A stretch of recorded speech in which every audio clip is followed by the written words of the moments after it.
bakit kami sumusuporta kay PRRD? Because during the time when I was a young officer, pumunta ako ng Davao, ang dala ko, may pistol lang at saka duffel bag. So, napakagulo ng Davao noon. Pero when he was the mayor, yun ang unang inayos niya yung peace and order. When we landed na ganon, alam mo, ang sabi sa akin ni PRRD, Ray, antay ka dyan, ha? Pagbaba niya, alam nyo, nag-shutdown ako ng helicopter and biglang nagmura siya sa mga NPA rebels. Sabi niya, tangina nyo, huwag niyong galaw yung helicopter. I was laughing pero I was scared. Calling. Hello. I was requested again to talk about PRRD. Gusto ko lang i-continue, no?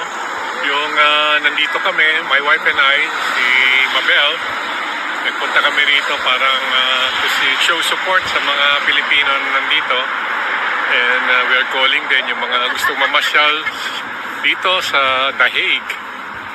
Maganda po rito, magandang weather. Lalo na ngayon, it's summer, nagustuhan namin. But it's cold for us kasi galing kami sa Pilipinas. Ako yung dati, experience ko lang yung lumipad ako kay PRRD noon. Ako yung piloto. Ang kasama ko noon si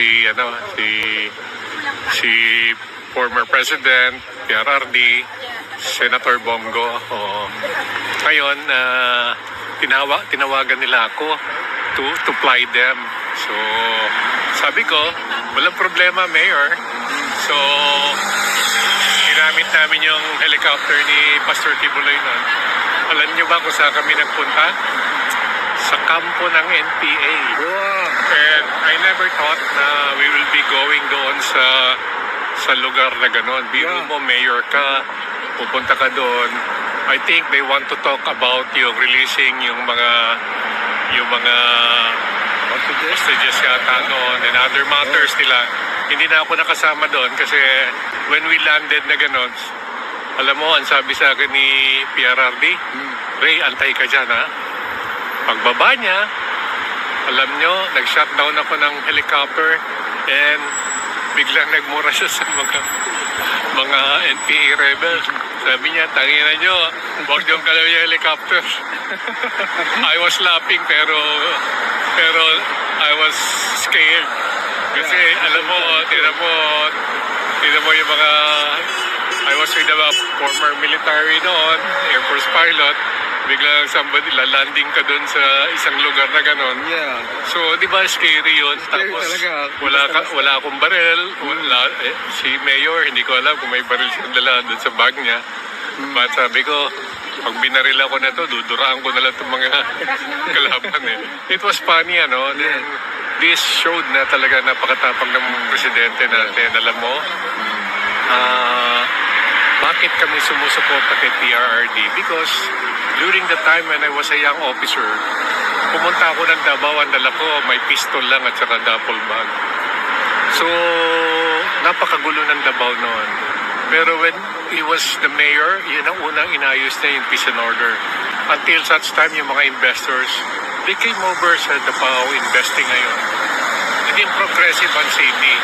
Alam mo bakit? Because ang dedication ng isang presidente na mayor dati, naayusin at saka make yung surroundings niya livable to other. May puso ba na paayusin? Many pa sa military nagsasabi, ito lang ang LGU na matino, sabi namin na nakita namin. Kasi pag nalaman na corrupt ka ni mayor,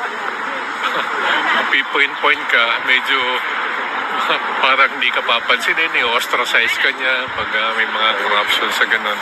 Alam mo, kaya magmula noon, nung naniwala kami sa kanya and he invited my wife to go with his political party noon as city councilor of Davao. That exposed us sa politics. Hindi naman kami politician, but sabi niya, kailangan natin ng mga maayos at saka boto ng mga kababaihan. So, we know Mabel, sabi niya ganyan, isama mo dito, Ray.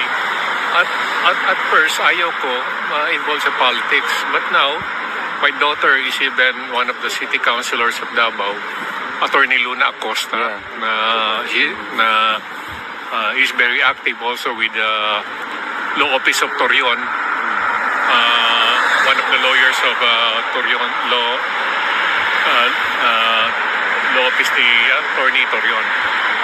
So this showed also, nakakalungkot na nandito ang presidente natin. Pero mo 80 years old na. Yeah. Tapos dapat yung case siya dapat doon muna sa atin. Di ba? Meron tayong maayos naman na mga ano doon na judiciary doon. Bakit dito dinala? Malaking tanong yan para sa administrasyon ni Bongbong Marcos. So, hindi ba ang isang tao ginrab mo, pina-special delivery mo sa ibang bansa, doon i-tried, parang maraming hindi makatanggap. No? You should not do that. So, especially to an older one who really loved by many. Ang mga OFW sa buong mundo is looking at him na maayos na leader, tapos ipapadala mo dito. How much more them pag sila na yung mga OFW? Hindi, lalo na yung mga mabababa, kaya mong ipadala. Yung presidente nga napadala. So, yun lang. Kaya kami, nalulungkot kami. It's not acceptable. Pero, ganun pa man. It was yung sa election last, yung election last May. Naipakita ng mga Mindanaoans ang dissent, ang galit sa what's happening to our government. Bakit ganun ang ginawa? Kaya lalo na coming 2028, many would like to have a leader na who could run the country na maayos, na walang corruption. Marami na nagsabi na this is the worst budget ng government in the entire history. I think I will believe it, and many believes that. Makikita mo naman ang kaliwat kanan ng ayuda, left and right. Samantalang yung mga ordinaryong tao nagtatrabaho, laborer, papasok ng 4 o'clock in the morning, magtatrabaho, sasakay ng bus, init, pag-uwi, 9 o'clock na ng gabi, pagod. So, kaya kami mga dito, mga OFW nandito, talaga nalulungkot. Nakita namin. So, yun lang, na-share ko sa inyo yung one of the experience ko na hindi ko makakalimutan kay PRRD, pero marami pa kaming experience ko na may kwento. So, mga exciting na kwento yon, pero kung katulad no, may nagkwento sa akin, paglabas niya ng bahay, may hinahabol na magnanakaw, pagkita niya, umahabol si PRRD. Meron na naman nagkwento sa akin, nawala ng brake yung sasakyan niya. Pagka-break, pump ng brake niya, pagtaas ng ulo niya, nakita niya si PRRD nagka-traffic. Mga funny stories ba niya? Tapos biglang ganito nangyari sa kanya, kaya nalulungkot kami. So, yun lang naman. And we're inviting you kung nasaan man kayo, kung gusto niyo mamasyal dito, and make a part of Sir Roy, last na lang. Ray. Ano pong para sa inyo po, galing sa inyo Kaloban, ang message nyo kay Tatay Digong kung naririnig niya kayo? Ang message ko kay Tatay Digong, sana lakasan niya ang loob niya. Take all his medicines doon, wag siyang and consult a doctor kagad kung may maramdaman siya. We want you to survive, na magtanggal ka. So people could see you when you come back sa Philippines. At hindi magtatagal to lahat. Marami nagmamahal sa kanya. Alam ko yan. Si Ma'am Hanilet nga, nandyan ngayon, sabi namin, sabihin mo sa kanya, nandito lang kami, lakasan niya ang loob niya. And I know, bright naman niya si PRRD, matalino yan.